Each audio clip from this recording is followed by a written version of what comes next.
Maxime Pérez, bonjour Bokertov. Bonjour Daniel, Bokertov. Merci d'être avec nous ce matin pour essayer de nous expliquer un peu la teneur de ce rapport qui a été rendu public hier par l'armée israélienne sur ce qui s'est passé presque à la fin de l'opération Ceinture Noire il y a environ un mois, lorsque un obus tiré par l'armée de l'air israélienne a fauché, on va dire, une famille. Alors on ne sait pas si c'est 6 membres ou 8 membres de cette famille qui ont été fauchés dans un endroit qui apparemment était une base du djihad islamique.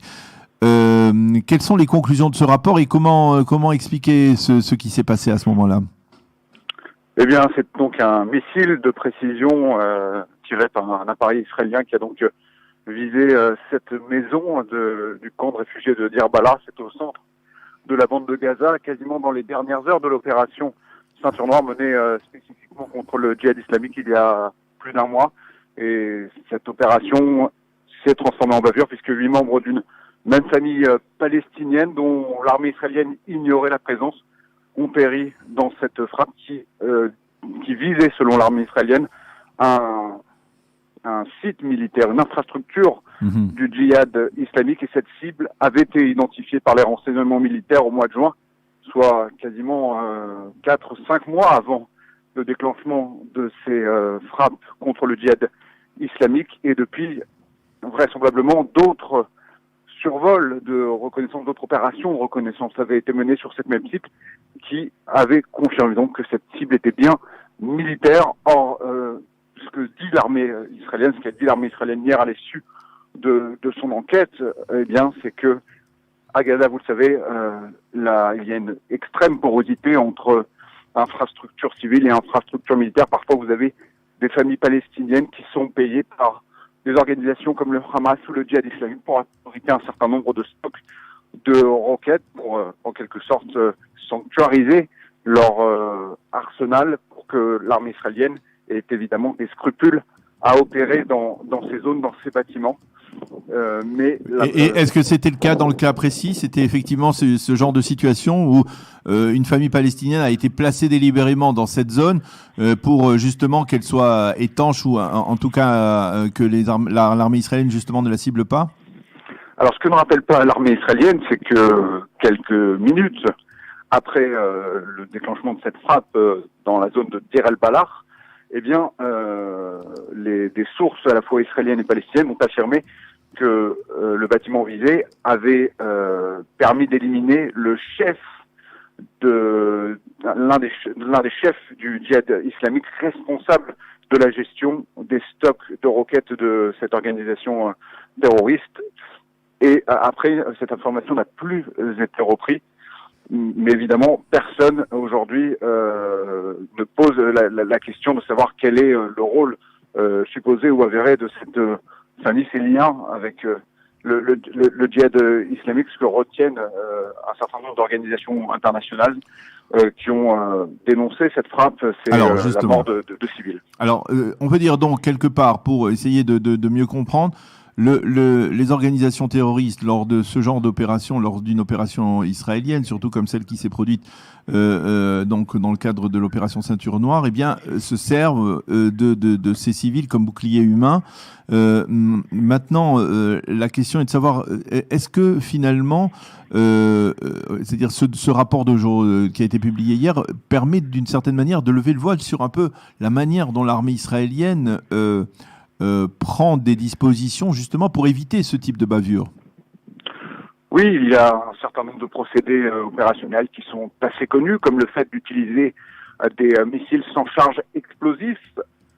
pour prévenir les habitants supposés d'un bâtiment quand des doutes subsistent, eh bien de l'imminence d'une frappe. Ce procédé est en place depuis maintenant une dizaine d'années, depuis l'opération Plomb durci en 2009 menée contre la bande de Gaza, qui avait suscité à l'époque de vives condamnations internationales, et la publication par la suite du rapport Goldstone. L'armée israélienne a donc depuis pris un certain nombre de dispositions qui, le cas échéant, permet donc à des civils ou à des gens qui ne veulent pas être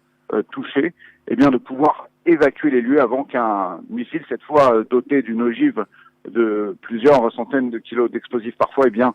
pulvérise cette cible. Ce procédé existe également dans un certain nombre de dans d'autres cas de figure, quand l'armée israélienne souhaite limiter l'escalade avec le Hamas ou le djihad islamique, des cibles militaires de ces deux organisations sont visées de la même manière, mais côté israélien, on fait en sorte de ne pas toucher, de ne pas blesser,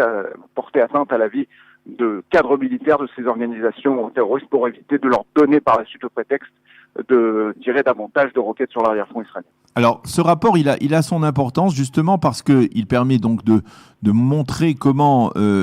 comment d'une certaine manière, d'abord les Palestiniens, bien justement, donc se servent de civils pour se protéger, mais d'un autre côté, comment l'armée israélienne, la procédure qu'elle mène pour avant de lancer une opération, de cibler une cible et de tirer jusque dans cette cible. Alors, la question que je vous pose, elle s'inscrit dans le contexte de la décision du tribunal pénal de la Cour pénale internationale de La Haye de juger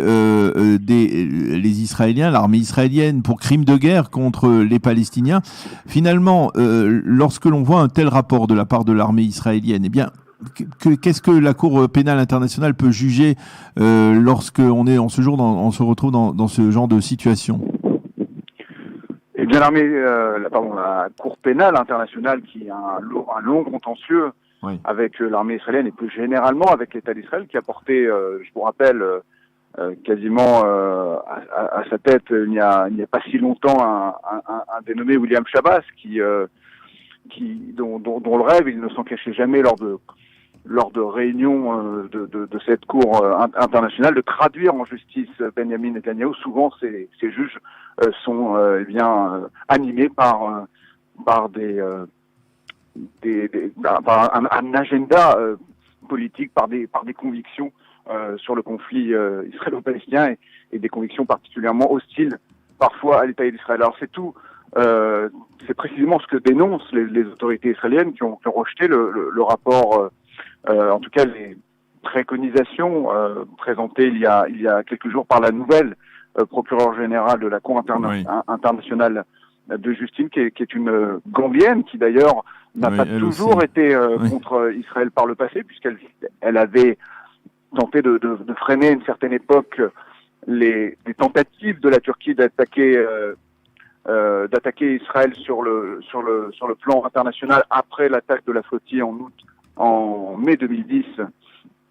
au large de la Méditerranée. Par la suite, il y avait elle avait également subi des pressions extrêmement fortes au moment de l'opération bordure protectrice à l'été 2014 pour traduire en justice et entamer des poursuites contre un certain nombre de dirigeants militaires israéliens. Alors, ce que disent les autorités israéliennes, c'est que cette cour n'est pas compétente parce qu'Israël d'abord est un État souverain, un État démocratique, et que le statut des territoires où Israël est incriminé, à savoir la Judée-Samarie, la Cisjordanie et la bande de Gaza, eh bien sont du point de vue israélien, du moins, sont des territoires disputés, sont des territoires en conflit qu'Israël occupe, mais c'est également ce que peut évidemment utiliser comme argument la CPI pour juger Israël. Elle considère d'ailleurs que les autorités judiciaires israéliennes ne sont pas compétentes, pas objectives, et elle justifie cet argument par le fait qu'un grand nombre de plaintes visant des militaires israéliens sont souvent n'aboutissent à aucune condamnation. Et d'ailleurs, Daniel, il faut peut-être commencer par cela. L'incident en bavure qui s'est déroulé donc à Dir el-Balah au dernier jour de l'opération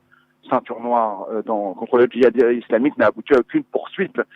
contre les pilotes israéliens qui ont mené cette frappe, ou même les renseignements militaires, ou même l'état-major, puisque l'armée israélienne a annoncé hier soir que le parquet militaire ne serait pas saisi dans cette affaire. Autrement dit, l'affaire est close. L'affaire est close, mais par exemple pour la Cour pénale internationale, ça peut être un cas qui serait étudié, qui pourrait conduire Israël à être accusé ou reconnu coupable de crimes de guerre. Oui, ça fait partie des incidents qui sont répertoriés, qui seront certainement